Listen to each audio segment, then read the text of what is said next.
figure fans. Scott ToyGuru Neitlich here with what I think is the third and final part of a look at the proposed Mattycollector 2016 line. And this one we're going to be looking at the add-on sub and some of the other miscellaneous items. So here we were in 2016, and we had done a lot of Masters of the Universe figures in classic style. And we'd pretty much come close to exhausting everyone. I mean, we'd done so many He-Men at this point that we were, basically practically making up our own versions of him. Okay, well, maybe not, but you get the point. There were a lot of versions of He-Man that had come out at this point, all in the classic style, and we knew we needed to find a way to keep selling the main characters, because, honestly, the main characters sell so much better than the second tier or third tier. I mean, I think we'd way gotten past third tier. I mean, we were down to, like concept figures based on box art from model kits. I mean, we were really digging deep. And, I mean, the fans loved it, but the point was, if we were going to keep the line going, we had to have more major characters, or at least a new way to do the major characters. I mean, even characters that were in the vintage line, like, good old Snoutspout here, trunk issues aside, never sold as well as He-Man, She-Ra, Man-at-Arms, Teela, Hordak, Skeletor, Beastman, that kind of thing. The main characters always sold the best. And a big reason for that is because of their appearance on the animated series. So it was long planned that we were going to do a line based on the animated series. This was actually planned like way back in like 2012, 2013, but we knew we kind of wanted to wait a few more years until we had really exhausted and completed classics. And we did do that in 2015. We finished classics, at least all the vintage figures. And we very much wanted, we did want them to kind of blend together, and for the animated series figures to work with classics, it was going to be a new look and a new line and, a new aesthetic, simplified to do the animation style. And it was all very intentional.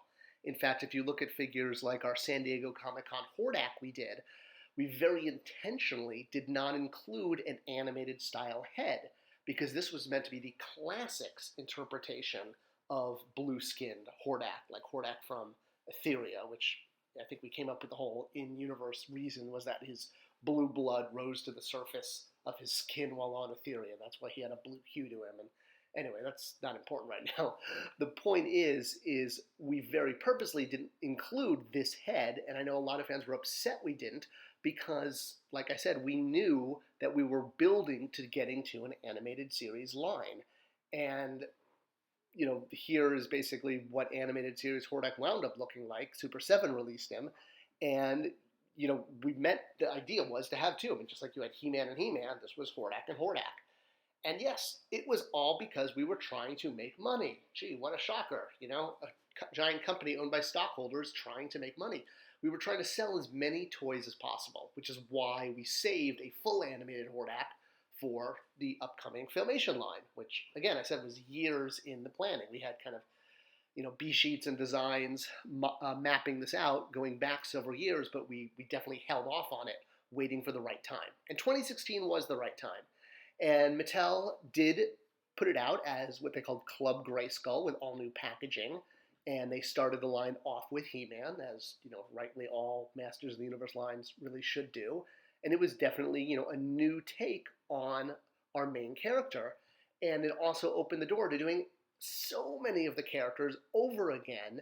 And I'll be honest, yes, getting fans to rebuy characters that they may have already had, but now buying them in a new style. And, there'd be original characters, too, that were just in the animated series. But, yes, this was a money-making idea. Now, the line that did come out was a little different from the one that was initially planned. So, for the first part of this video, or the middle part at least, we're going to play a little bit of What's the Difference? And kind of look at the line that Mattel did put out in 2016 and some of the changes made to the original B-sheet before that I was there for Mattel, if you will, and then that was handed off to the new team when I left, and they made a few changes, and they were all great. I mean, nothing there was nothing bad about what they did. This is just a look at the differences, not a judgment or a critique. So that was the original line that they did, and then Filmation, or I'm sorry, Super 7 followed up with their own line when they continued it in year 2. So much like was really He-Man was absolutely always meant to be the first figure, and you can go back and look at the B sheet in the very beginning of the video to see that. The B sheet lists off all the characters that were going to be included, and the direction was to create all new packaging. I was not there for the creation of the packaging. My note, or the brand notes that I had left was just to create new packaging that was different from what had been in Masters of the Universe Classics. The second figure was going to be Cringer, and there was a very deliberate reason for this, is because we knew we would probably only be able to show the first few figures for the year. This was going to be the add-on sub. Much like we had add-on subs in the past that were part of Classics, this add-on sub was going to be focused on Filmation and introduce the new look with the idea of eventually becoming a full year brand in 17. 16 was like the test year. And while we had done a Cringer before with Queen Marlena, it was not articulated and it was a little small. And the idea was to do a fully articulated Cringer, and he was going to be kind of our bell cow for the line to draw people in, because he was going to be the only fully tooled figure for the year. The way you get, like 5 figures that are partially tooled help pay for that one fully tooled figure. It wouldn't have been as big as Battle Cat. He would have been on a basic card. Kind of like the way Mattel packed the Raptor in the Jurassic Park line with 6-inch as part of a 6-inch figure assortment. So, but yeah, he would have been fully tooled and he would have been fully articulated, and that would have we put him early in the year as an early slot deliberately.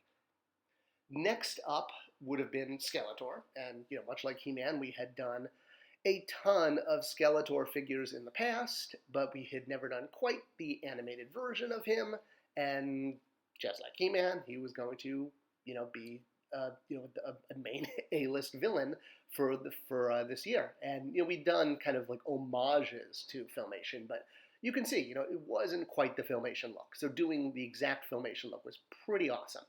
And here's the final product. So he did make it into the line, unlike Cringer. Cringer was changed, was dropped by the new team. I'm guessing because of the tooling. They probably wanted to focus on less tooling-intensive figures.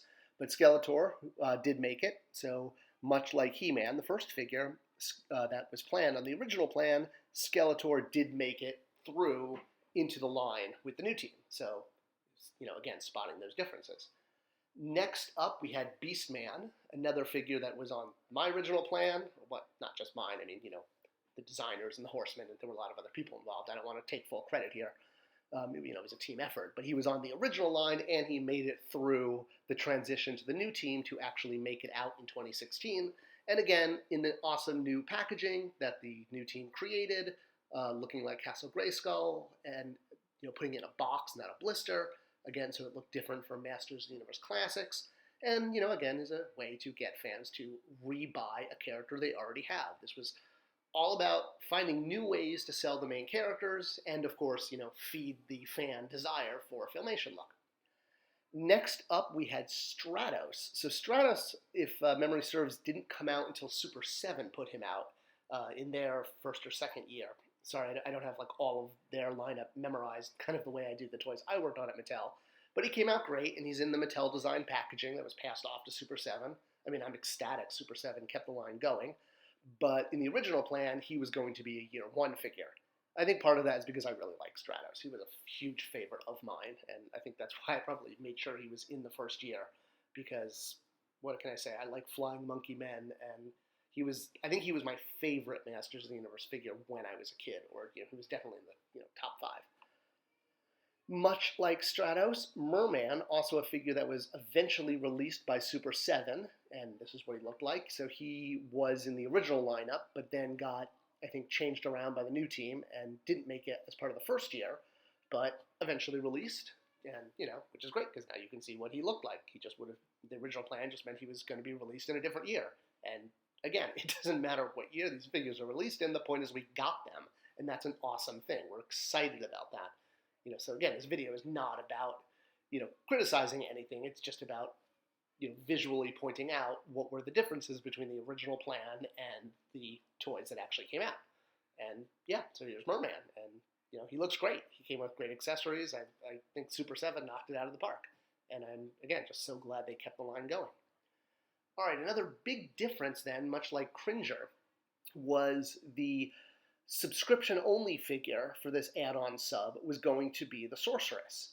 And a big reason for that was the original version of the Sorceress that we had done got a lot of critique from fans because of the way the wings were attached.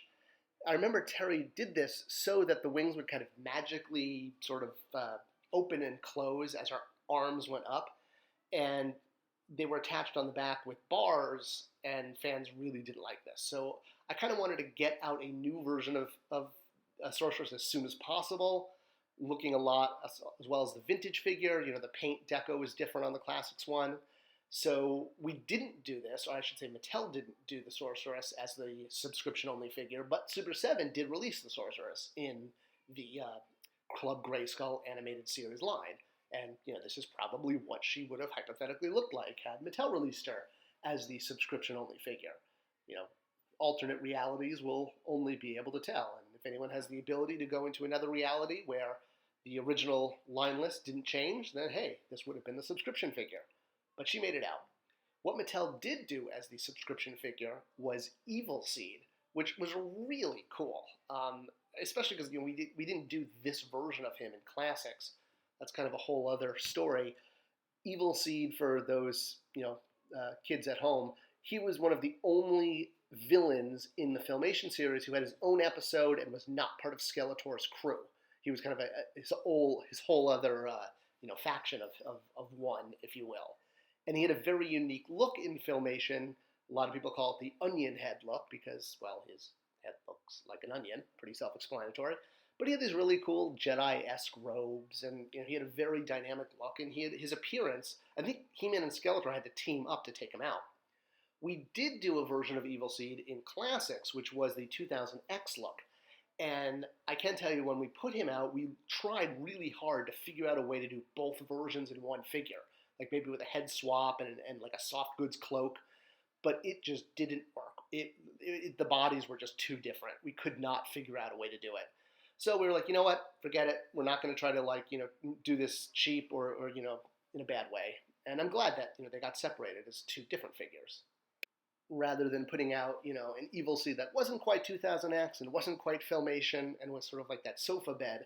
Instead, you get a clear 2000X figure and a clear Filmation figure. There just wasn't a way to do it as a twofer. And I'm glad that this happened. And I'm glad they chose him as a subscription-only figure because he's great. And again, Filmation series or Club Grayskull continued. Super 7, once they took up the license from Mattel, they kept pumping out more figures, and it's kind of a really cool collection. All right, so a handful of other SKUs that were on deck for 2016 was a She-Ra Barbie, which eventually was released, although at a much higher price point. Originally, it was meant to be a $25 figure, and I think they wound up releasing her at like $60 or $80 or something like that. But she got released.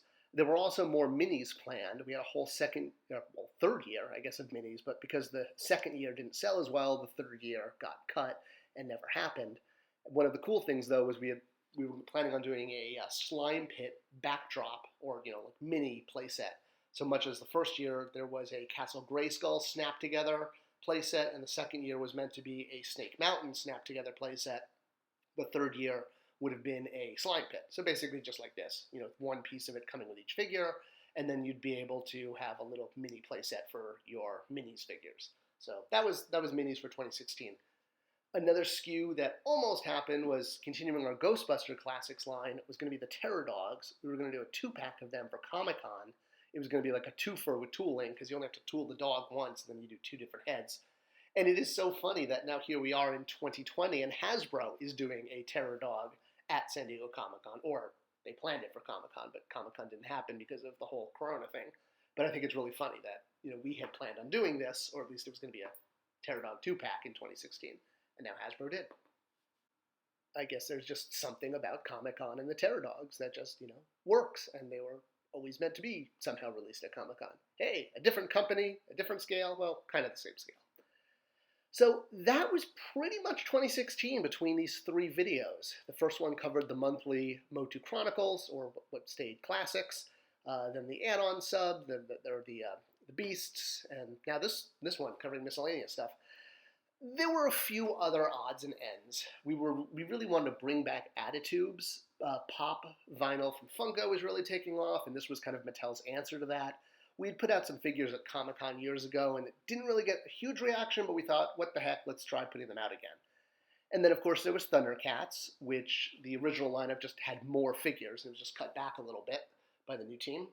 And then we had slots for WWE. I think we had 6 slots and a subscription-only figure. But this was never worked out beyond the slots, at least before I left. And then you'll see on the B sheet, it notes Star Trek, but this was just a placeholder for a quote-unquote new license. We just used the Star Trek logo, I think, to indicate a license that might be cool, but we never had any discussions with CBS or Paramount or anyone about Star Trek. We just kind of used that as a placeholder on the B sheet to indicate a new collector-friendly license we would have liked to get to make 2016 special.